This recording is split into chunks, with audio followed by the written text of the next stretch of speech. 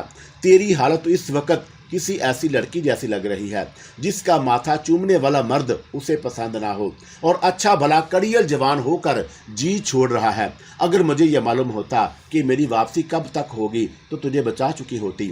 اور پھر جہاں اتنے نثار اپنی بستی کی طرف نہیں لوٹا، کچھ روز کے لیے اور بھی رک سکتا ہے تاکہ تجھے کوئی دشواری نہ ہو، یا پھر یہ بھی ممکن ہے کہ تیری مدد کے لیے نثار اپنے کسی نائب کو یہاں چھوڑ دے۔ کیوں نثار، کیا یہ ممکن ہے؟ اور میں نے اپنی بات پوری کر کے نثار کی طرف تائیدی نظروں سے دیکھا، اور جواب میری توقع کے مطابق ہی نکلا۔ اے معاملہ، میں ہر 2 صورتوں میں کسی کے لیے بھی راضی ہوں۔ تو پہلے ہی کہا ہوتا نا یہ۔ احرس خوش ہو گیا۔ پھر تو کوئی مسئلہ ہی نہیں، راج پاٹ بھی بھائی نثار یا اس کے کسی نائب کو سونپ کر جب چاہوں گا ٹہل لوں گا۔ نہ ٹہلنے نہیں دیا جائے گا تجھے، میں بول اٹھی۔ کام چاہے کوئی کرے، نام تیرا ہی ہوگا۔ اجلاس کے کمرے میں میری جگہ روز تجھی کو بیٹھنا پڑے گا۔ چل، جہاں تیری باتیں اتنی مان لی ہیں، یہ بھی صحیح، احرس کو آخر ہتھیار ڈالنا ہی پڑے۔ اور طے یہ ہوا کہ جتنے دن نثار وادی میں رہے گا، احرس معاملات حکمرانی کو اقتدار میں اس کے مشوروں پر عمل کرے گا، اور پھر نثار کے جانے سے پہلے اپنے نائب اعظم کو احرس کی رہنمائی کے لیے وادی میں بلا لے گا۔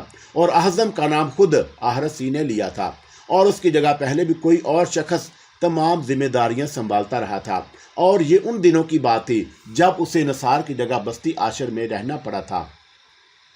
یہ معاملہ خوش اسلوبی سے طے ہو گیا تو اگلے ہی روز میں نے اجلاس والے کمرے میں احرس کو اپنا نائب مقرر کر دیا، اور اس موقع پر نثار اور احرس کو دیگر اعلیٰ عہدیداروں کے ساتھ موجود تھے، اور ان کے علاوہ مہاپجاری کو بھی میں نے بلوا لیا۔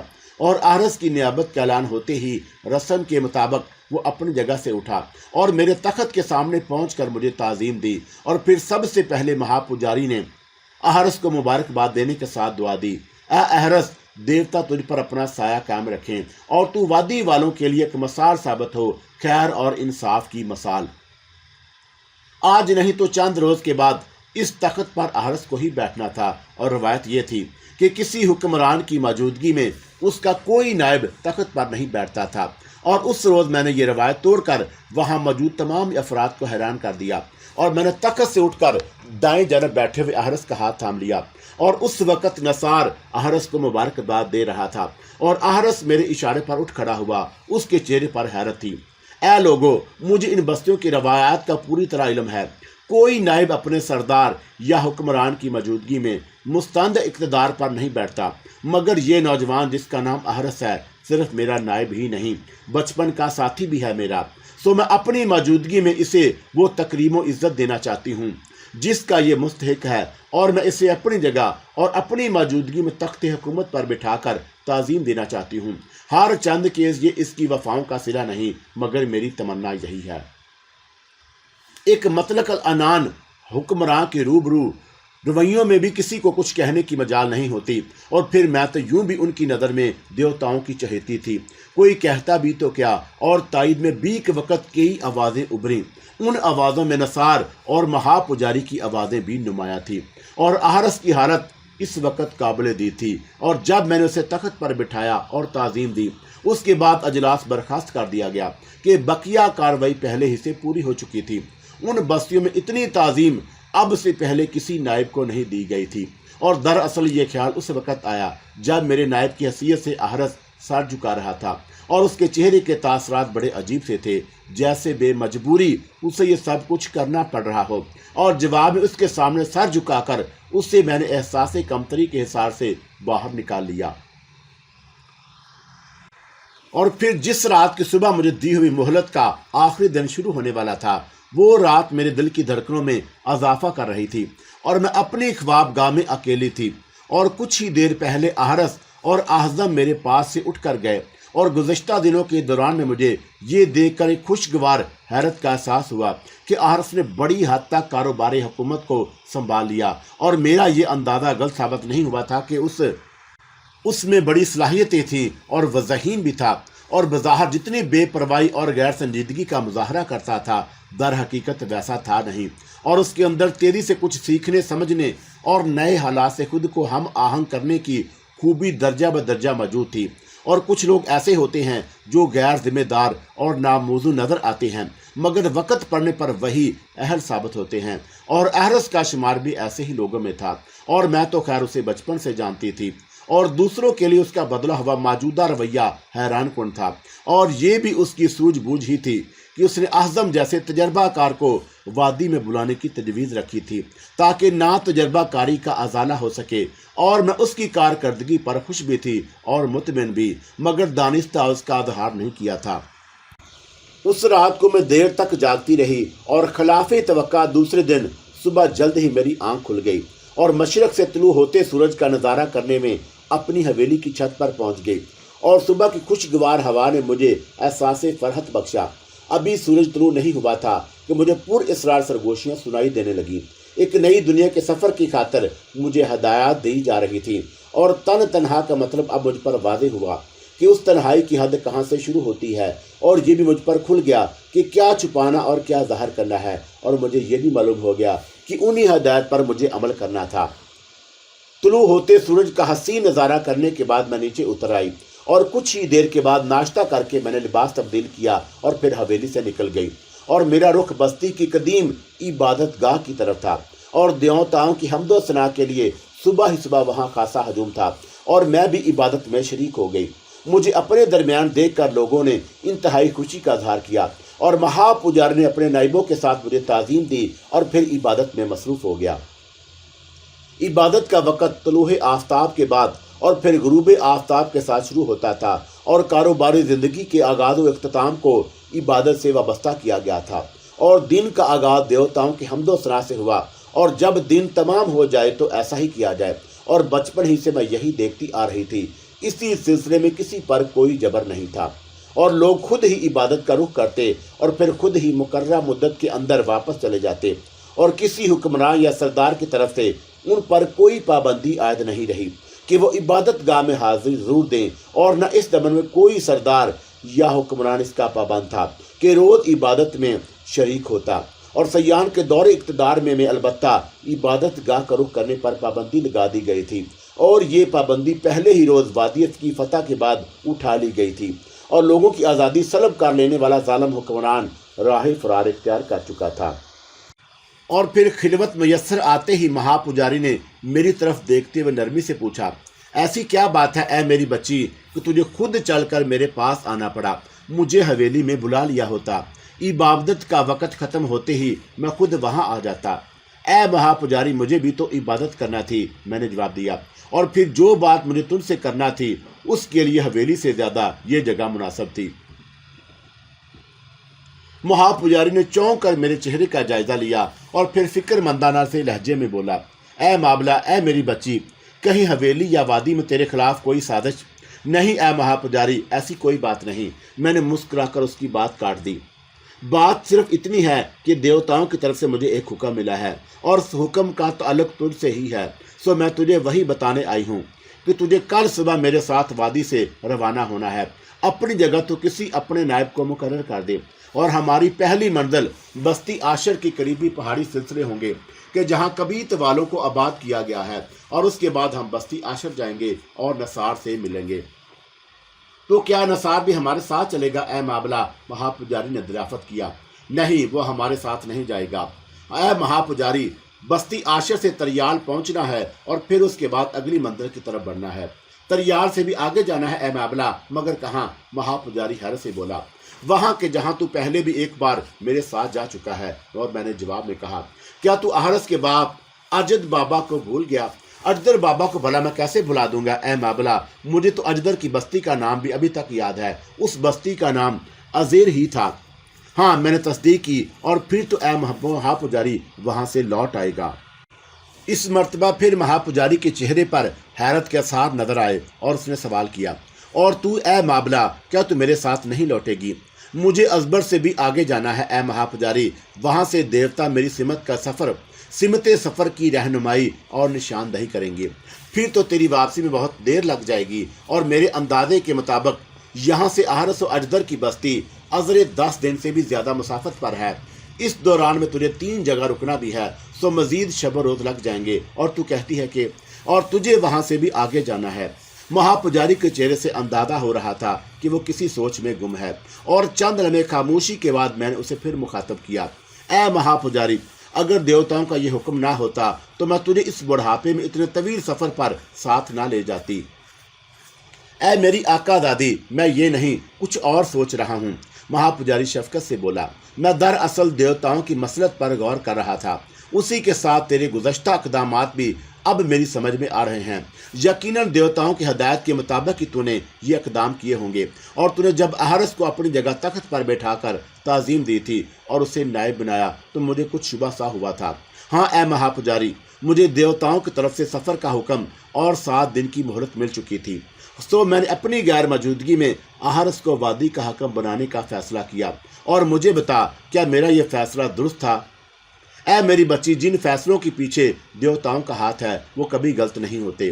نثار اور رہس بھی جانتے ہیں کہ دیوتاؤں کے حکم پر وادی چھوڑ کر جا رہی ہوں، مگر انہیں ابھی میری سمت یا سفر کا علم نہیں، اور اس کی وجہ یہ تھی اے مہاپجاری کہ آج صبح سے پہلے خود میں بھی اس سے لا علم تھی۔ اس کے بعد مہاپجاری نے بھی نثار کی طرح یہاں قیاس آرائی کی کہ دیوتاؤں کے اس حکم کا تعلق مفرور دشمن سیان سے ہو سکتا ہے، اور میں نے مہاپجاری کے اس قیاس کی تائید یا تردید نہیں کی، اور میں اٹھنے لگی تو مہاپجاری نے کہا کہ میں کل ہی صبح کی عبادت کے بعد زیادہ سفر لے کر حویلی پہنچ جاؤں گا، اور مجھے بوڑھا نہ جان میری بچی کہ یہاں وادی میں دوبارہ قدم رکھنے کے بعد تو میں خود کو پہلے سے بھی کہیں زیادہ صحت مند محسوس کر رہا ہوں، اور دیوتاؤں کی نظر مجھ پر اور تجھ پر سیدھی رہے، بس یہ دعا کر۔ اور میں واپس حویلی پہنچی تو اجلاس والے کمرے کے سامنے سے گزری، اور حسب معمول احرس میری جگہ تخت پر بیٹھا تھا، اور دائیں جانب تخت کے نیچے اعظم موجود تھا، اور وہاں وادی کے دوسرے حکام بھی تھے، اور میں رکے بغیر آگے بڑھتی چلی گئی۔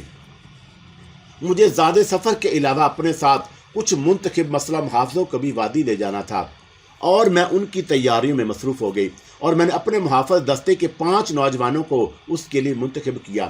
ان کے علاوہ 2 خادماؤں کو بھی طلب کر کے ضروری احکامات دے دیے کہ انہیں بھی میرے ساتھ چلنا تھا، اور اجلاس ہی کے دوران میں احرس اور اعظم کو میں نے یہ پیغام بھجوا دیا کہ جب اجلاس ختم ہو جائے تو دونوں مجھ سے آ کر ملے، اور میں آئندہ روزانہ انہیں اپنی روانگی سے آگاہ کرنی چاہتی تھی، اور اب تک دونوں کو میں نے اپنی روانگی کے دن اور وقت سے مطلع نہیں کیا تھا۔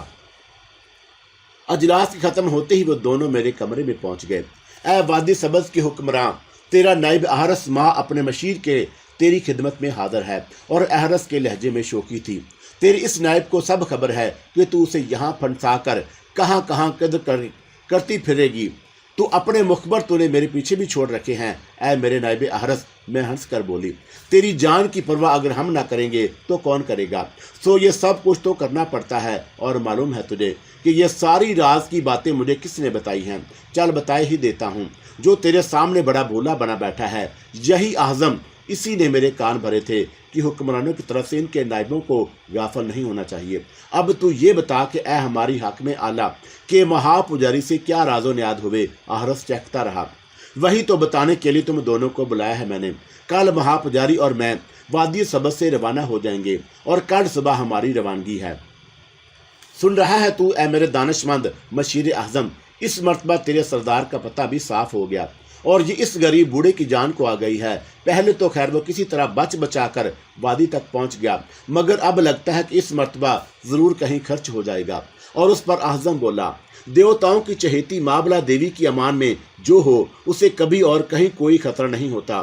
تو دیکھے گا اے احرس کہ مہاپجاری اس بار بھی زندہ سلامت لوٹے گا، اور دیوی پر تو دیوتاؤں کا سایہ پہلے ہی سے بلند ہے۔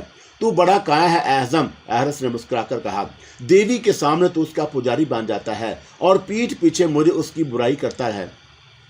یہ سن کر اعظم کے چہرے سے گھبراہٹ کا اظہار ہونے لگا، اور اس سے پہلے کہ وہ اپنی صفائی میں کچھ کہتا میں بول اٹھی، اے اعظم، تو کیا اسے اب تک نہیں سمجھ سکا؟ یہ تو ہمیشہ سے ایسے موقع کی تلاش میں رہتا ہے کہ کسی کو تنگ کر سکے، اور میں اس کی باتوں کو ایک کان سے سن کر دوسرے کان سے نکال دیتی ہوں، اور اس کی وجہ میں تجھے بتاتا ہوں اے اعظم۔ اس دونوں کانوں کے درمیان اندر ہی اندر ایک سوراخ ہے، اور بچپن ہی سے یہ حال ہے اس کا۔ کبھی کبھی تو بڑا ہی دکھ ہوتا ہے اس کی حالت پر۔ اس کے مغز میں اسی وجہ سے تو کوئی بات نہیں ٹھہرتی، اور اس کے ایک کان میں کوئی بات ڈالو تو خود بخود دوسری طرف سے نکل جاتی ہے۔ چہک لے، خوب چہک لے اے احرس، پھر آج کے بعد تجھے اس کا موقع نہیں ملے گا۔ اور میں ہنس کر بولی، کیوں؟ کیا صبح تو میری چندیا پر ڈنڈا مار کر بھاگ جائے گی کہ جس کے صدمے سے میری چہکار بند ہو جائے گی؟ یہ تو تجھے پتا چلے گا بعد میں۔ فی الحال تو یہ بتا کہ مجھے اجدر بابا سے اور ماں سے تجھے کچھ کہلوانا ہے کیا؟ اور میری توقع کے مطابق وہ چونک اٹھا۔ تو کیا ازیر جا رہی ہے اور مجھے یہیں چھوڑے جا رہی ہے؟ ارے اگر تیرا ایسا ہی ارادہ تھا تو پہلے مجھے بتا دیتی، اور پھر تو میں ہرگز تیرے دھوکے میں نہ آتا۔ اور یہ خوب رہی کہ خود تو اتنی دور دور کے دھارے بھرنے چلی دی اور مجھے کانوں کان بھی خبر نہیں ہونے دی۔ میرے دونوں کانوں کے درمیان تو بقول تیرے سوراخ ہیں، مگر تیرے پاس تو وہ کان ہی نہیں کہ تجھے کانوں کان کچھ خبر ہو سکے، اور موقع دے کر میں نے اس سے بدلہ لے لیا۔ کیوں کان کھا رہی ہے، جی جلا رہی ہے؟ خیر اگر تو ادھر جا رہی ہے تو میرے بابا اور ماں کو بتا دیجیے کہ مجھے صبر کر لیں، اور ویسے مجھے معلوم ہے کہ تو ان دونوں کے پاس کس لیے جا رہی ہے۔ ایسے معاملوں میں اگر بزرگوں کی مرضی بھی شامل ہو جائے تو آنے والی نسلوں کو دیوتا بڑی برکت دیتے ہیں۔ میں سمجھ گئی کہ اس کے الفاظ کی تہ میں کیا بات چھپی ہے، اور ایسے معاملوں کا مطلب میں اچھی طرح سمجھتی تھی، اور اس وقت میں نے دانستہ احرس کے مزید فکر بازی سے بچنے کے لیے اس کی ان باتوں کو نظر انداز کر دیا، اور یوں بھی اب کیا خبر تھی کہ اس سے کب ملاقات ہو۔ اس روز میں عجیب و غریب کیفیت سے دو چار تھی۔ ایک طرف تو مجھے نئی دنیا دیکھنے کا شوق تھا، اور اپنے دشمن سیان کو تلاش کر کے اس سے انتقام لینے کی تمنا تھی، اور بند آنکھوں سے جو حیرت انگیز مناظر دیکھے تھے انہیں جیتی جاگتی آنکھوں سے دیکھنے کی آرزو تھی۔ تو دوسری جانب ایک حزن بھی مجھ پر طاری تھا، اور میں اپنے در و دیوار چھوڑ دوں کہ شاید اب لوٹ کر ہی آنا ہی نہ ہو۔ اور یوں بھی ہوتا ہے کہ لوگ کبھی کبھی اپنے گھروں میں چلتے ہوئے چراغ چھوڑ جاتے ہیں، اور گھر کے شب و روزنوں کو دیکھ کر یہی لگتا ہے کہ یہاں کوئی آباد ہوگا، مگر گھر خالی ہوتا ہے۔ تو وادی سبز بھی میرا گھر ہی تھا، اور یہاں میں ایک چراغ جلتا چھوڑے جا رہی تھی، اور میرا وہ چراغ احرس تھا۔ اور وہ دن تمام ہوا، اور رات بھی سوتے سوتے جاگتے بیت گئی، اور تمام تیاری گزشتہ روتی مکمل ہو چکی تھی۔ وقت مقررہ پر مہا پجاری بھی حویلی پہنچ گیا، اور دیکھنے والوں نے صرف یہی دیکھا اور جانا کہ ان کی حکمران کچھ دن کو کہیں جا رہی ہے، اور یہ 9 افراد پر مشتمل ایک قافلہ تھا جسے احرس اور اعظم وادی کی آبادی سے باہر تک چھوڑنے آئے۔ اے احرس، دیوتا تجھے اپنی امان میں رکھیں۔ اور یہ رخصتی کلمات ادا کرتے ہوئے کوشش کے باوجود میری آواز بھر گئی، اور پھر میں نے ایک نظر احرس کے چہرے پر ڈالی، اور اسی کے ساتھ اپنے گھوڑے کو ایڑ لگا دی۔ جواب میں احرس نے بھی یقیناً کچھ کہا تھا، مگر میں نہ سن سکی، اور سن کر بھی تو میں کبھی کبھی اب آدمی کچھ نہیں سن پاتا۔